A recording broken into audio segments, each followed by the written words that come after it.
Assalamualaikum warahmatullahi wabarakatuh. Perkenalkan, nama saya Fitri Wulandari. Saya dari Stikes Abdi Nusantara Jakarta, program studi sarjana kebidanan tingkat 2. Saya mendapatkan tugas yaitu untuk mempresentasikan tanda-tanda bahaya kehamilan untuk memenuhi tugas dari Ibu Abela Mayunita SST MKes. Ya, langsung saja saya presentasikan.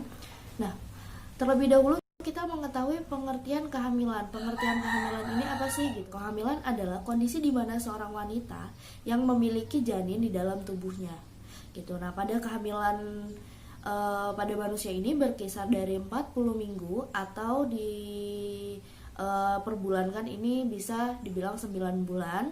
Nah, ini dihitung dari kapan sih gitu? Nah, ini dihitung dari awal periode menstruasi terakhir sampai melahirkan.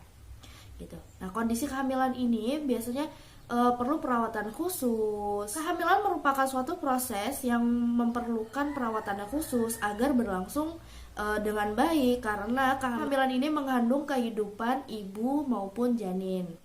Nah, selanjutnya ini adalah tanda bahaya kehamilan. Apa sih tanda bahaya kehamilan itu? Pastikan begitu ya. Nah, tanda bahaya kehamilan ini adalah tanda-tanda yang mengindikasikan adanya tanda bahaya selama kehamilan. Nah, apabila tidak dilaporkan, tidak terdeteksi, nah ini bisa menyebabkan kematian ibu ataupun janin. Nah, tanda bahaya kehamilan ini harus dikenali dan terdeteksi sejak sedini mungkin, karena bisa menyebabkan komplikasi kehamilan. WHO memperkirakan 15% dari seluruh wanita hamil akan berkembang menjadi komplikasi kehamilan yang berkaitan dengan kehamilannya dan mengancam jiwa.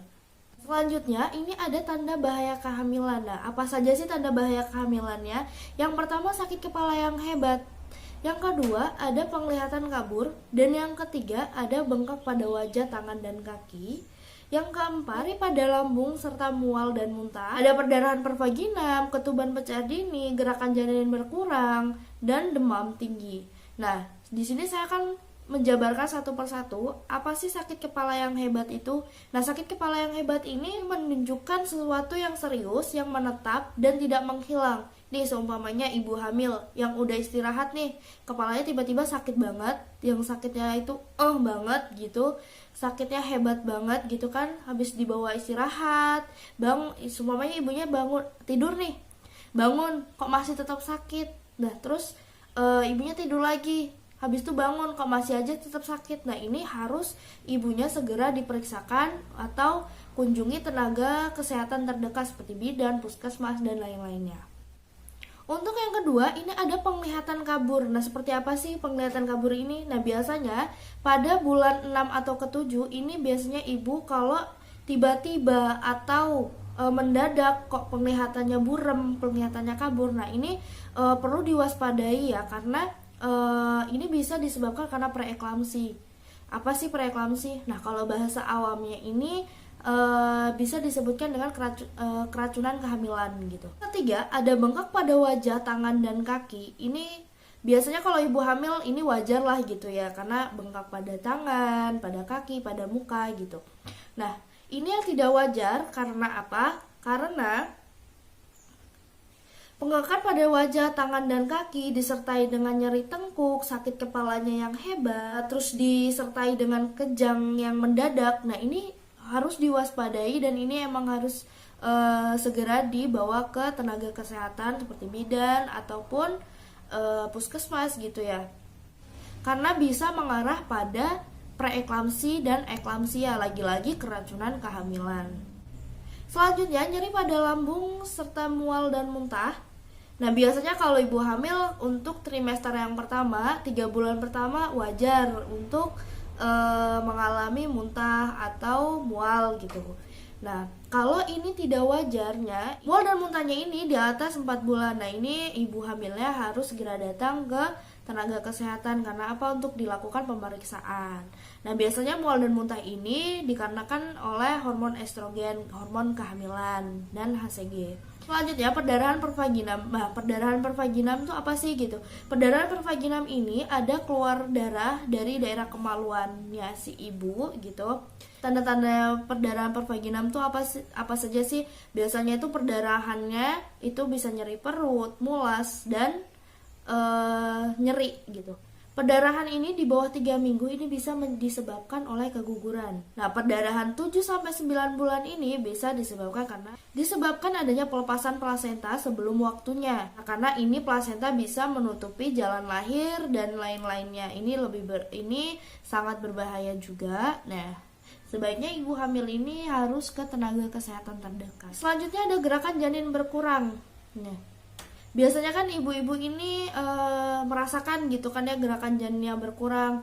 Oh, janin saya nendang nih gitu kan, biasanya seperti itu. Nah, sebaiknya ibu ini harus dicek juga, harus dihitung juga gerakan janinnya. Karena apabila gerakan janin ini berkurang, yakni gerakan kurang dari 10 kali dalam 12 jam, ini juga sangat berbahaya juga gitu. Baiknya itu 12 jam, dari jam 6 sore sampai jam 6 pagi itu dihitung minimal 10 kali gitu. Gimana sih cara ngitungnya? Nah, ibu bisa nih, semuanya lagi nendang. Nah, ibu bisa memakai kacang-kacangan. Nah, itu ibu semuanya taruh di kantong kanan ataupun kiri. Nah, nanti ibu masukkan satu, oh dia lagi gerakan satu gitu. Ketuban pecah dini. Nah, ketuban pecah dini ini tiba-tiba ada air atau cairan yang keluar dari daerah kehamilan juga. Air ketuban yang pecah ini bila dibiarkan bisa menyebabkan kering dan berbahaya bagi janin, yaitu bisa terinfeksi. Apalagi bila air ketubannya ini berwarna hijau, kuning, dan keruh dan sampai berbau. Nah, itu juga sangat berbahaya. Nah, selanjutnya, demam tinggi ini biasanya diikuti dengan tubuhnya menggigil, sakit seluruh tubuh. Biasanya disebabkan oleh virus dari gigitan nyamuk. Ini bisa disebut dengan DBD atau malaria. Pengaruh malaria dalam kehamilan ini apa sih gitu?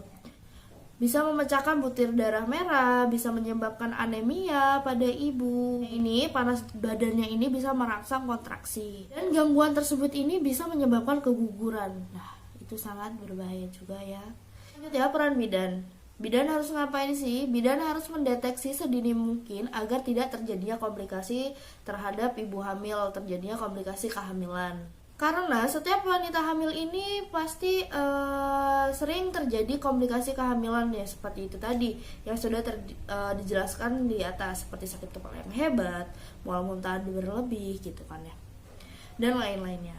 Tentu saja bidan ini harus bekerja sama dengan ibu hamil dan keluarganya atau suaminya gitu, karena untuk mendeteksi sedini mungkin gitu, karena kehamilan ini harus berperawatan khusus yang berlangsung dengan baik gitu kan ya. Dan ini bukan hanya sebagai salah satu tenaga kesehatan, juga dan pendidik. Bidan perlunya memberikan informasi yang jelas, akurat, dan singkat gitu, yang mudah dimengerti oleh ibu hamil dan keluarganya, agar tidak terjadi komplikasi kehamilan seperti yang sudah dijelaskan tadi. Dan upaya apa sih yang harus dilakukan oleh bidan gitu? Nah, bidan ini bisa memberikan penyuluhan karena memberikan informasi yang jelas, akurat, dan pemahaman tentang tanda bahaya kepada masyarakat, yaitu kepada ibu hamil dan keluarganya gitu. Dan yang kedua, bisa menggunakan buku KIA untuk melakukan penyuluhan ataupun menjelaskan kepada ibunya dan memberitahukan bahwa kunjungan atau cek untuk periksa hamilnya itu ada 4 kali. Yang pertama, itu kunjungan pertama kalinya itu di trimester yang pertama, dan kunjungan yang satu kalinya ini yaitu di trimester kedua, dan 2 kali itu kunjungan di TM ketiga atau trimester ketiga. Apabila ada tanda-tanda bahaya yang sudah tertera di atas seperti kehamilan, sakit kepala yang hebat, tanda bahayanya penglihatannya kabur, bengkak pada wajah, tangan dan kaki, mual muntah berlebih, ketuban pecah dini, perdarahan pervaginam, demam tinggi. Nah, ini disarankan kepada ibu hamil dan keluarganya ini untuk membawa ke fasilitas kesehatan terdekat seperti bidan, puskesmas, dan rumah sakit. Nah, sekian dari presentasi dari saya. Apabila ada kata-kata yang kurang berkenan di hati, saya mohon maaf. Kalau gitu saya undur diri. Kalau gitu, wabillahi taufiq wal hidayah. Wassalamualaikum warahmatullahi wabarakatuh.